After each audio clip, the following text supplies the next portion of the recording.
Breaking news చూస్తున్నాం. తెలంగాణలో 10th పరీక్షలు ప్రారంభమయ్యాయి. 10th పరీక్షల విధానంలో అధికారుల నిర్లక్ష్యం బయటపడింది. కూకట్పల్లిలోని న్యూ ఎరా పాఠశాలలో 81 మంది విద్యార్థులకు వారు చదువుతున్న పాఠశాలని పరీక్షా కేంద్రంగా కేటాయించడం ఇప్పుడు అనేక విమర్శలకు దారితీస్తోంది. కేవలం ఈ 81 మందికి మాత్రమే ఈ ప్రత్యేక సౌకర్యం కల్పించడం వెనుక ఉన్న మతలబును ఏమిటని ప్రశ్నిస్తున్నారు. ఇది విద్యాశాఖలో అధికారుల పక్షపాత వైఖరిని సూచిస్తోందని విమర్శలు వస్తున్నాయి. ఈ విషయం తెలిసిన జిల్లా విద్యాధికారి గుట్టు చప్పుడు కాకుండా రహస్యంగా ఉంచారు.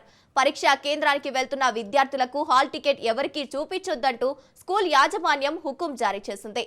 మార్కుల కోసం ప్రైవేటు విద్యా సంస్థలతో అధికారులు కుమ్మక్కయ్యారని అనుమానాలు వస్తున్నాయి.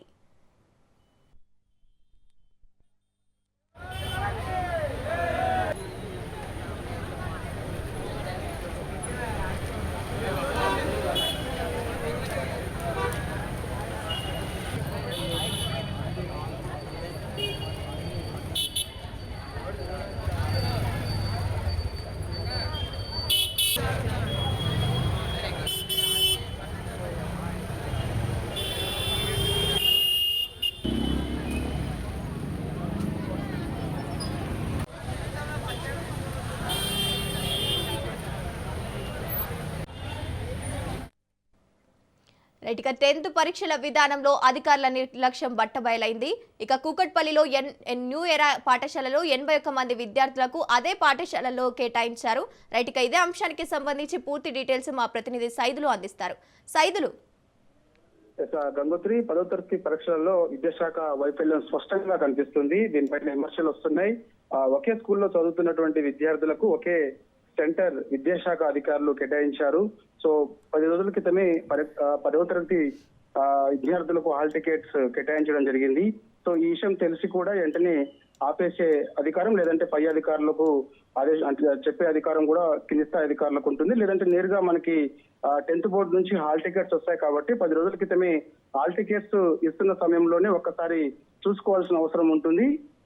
ఒక స్కూల్లో చదువుతున్నటువంటి విద్యార్థులకు ఒకే స్కూల్లో సెంటర్ దాదాపుగా 80 మందికి అదే స్కూల్లో సెంటర్ పడింది కాబట్టి మిస్టేక్ ఎక్కడ జరిగింది అనేది కూడా పర్యవేక్షణ చేయాల్సిన అవసరం ఉంటుంది. కానీ ఎక్కడ కూడా పర్యవేక్షణ లేకుండా పూర్తిగా వైఫల్యం స్పష్టంగా కనిపిస్తుంది. దీనిపైన పెద్ద ఎత్తున విద్యాశాఖ పైన విమర్శలు వస్తున్నాయి. కాబట్టి కూకట్పల్లి న్యూ ఎరా స్కూల్లో చదువుతున్నటువంటి విద్యార్థులకు అదే స్కూల్లో దాదాపు 80 మందికి సెంటర్ పడింది. సో ఈ విషయం తెలిసినటువంటి కొందరు హాల్ టికెట్స్ విద్యార్థులు ఎవరు కూడా బయటికి చూపెట్టొద్దంటూ అక్కడ ఉన్నటువంటి స్కూల్ యాజమాన్యం హుకుం జారీ చేసినట్టు తెలుస్తుంది. పరీక్షా కేంద్రాలకు వెళ్తున్నటువంటి స్టూడెంట్స్ ఎవరుతున్నారో వారందరూ కూడా అదే స్కూల్లో చదువుతున్నారు కదా, ఇక్కడ సెంటర్ ఎలా పడిందని కొందరికి అనుమానం కలిగింది. వెంటనే కొందరిని ఆరా తీసినప్పుడు మేము ఇదే స్కూల్లో చదువుతున్నాము, మాకు ఇదే స్కూల్లో సెంటర్ పడిందని చెప్పినప్పుడు ఒక్కసారిగా అక్కడ ఉన్న వాళ్ళందరూ కూడా అవాక్కు గురైనట్టుగా కూడా తెలుస్తుంది. సో ఈ విషయాన్ని బయటికి పొక్కకుండా ఉండేందుకు స్కూల్ యాజమాన్యం అక్కడ ఉన్నటువంటి విద్యార్థులకు అదేవిధంగా పేరెంట్స్ కి అందరూ కూడా హుకుం జారీ చేసి ఈ విషయాన్ని ఎవరికి కూడా చెప్పొద్దు, మీడియా ముందుకు వచ్చి కూడా ఎవరు చెప్పొద్దు అని కూడా చెప్పినట్టు తెలుస్తుంది. కాబట్టి విద్యాశాఖ వైఫల్యానికి సంబంధించి మరి ఏం చెప్తారని తెలియాల్సింది. ఎందుకంటే మార్కుల కోసమే పై అధికారులతోటి అక్కడ ఉన్నటువంటి స్కూల్ యాజమాన్యం ములాఖాత్ అయినట్టు కూడా ఆరోపణలు వస్తున్నాయి. ఎందుకంటే ముడుపులు ఇచ్చిన కారణంగానే ఒకే స్కూల్లో చదువుతున్నటువంటి 80 మంది విద్యార్థులకు అదే స్కూల్లో సెంటర్ వేశారని విమర్శలు పెద్ద ఎత్తున వస్తున్నాయి. కాబట్టి వైఫల్యం ఎక్కడుందో గుర్తించి వారిపైన తగు చర్యలు తీసుకోవాలని విద్యార్థి సంఘాల నాయకులు కూడా మండిపడుతున్నటువంటి పరిస్థితి కనిపిస్తుంది. మరి కాసేపట్లో ఈ విషయం తెలుసుకున్నటువంటి విద్యార్థి సంఘాల నాయకులందరూ కూడా స్కూల్ దగ్గరికి వెళ్లి ఆందోళన చేసే అవకాశం ఉన్నట్టు తెలుస్తుంది.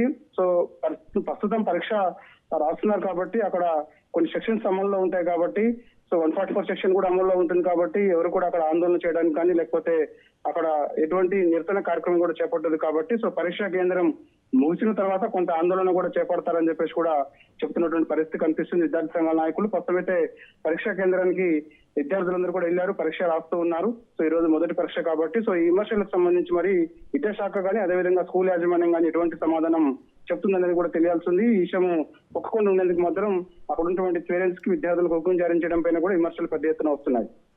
Right, thank you Saidulu.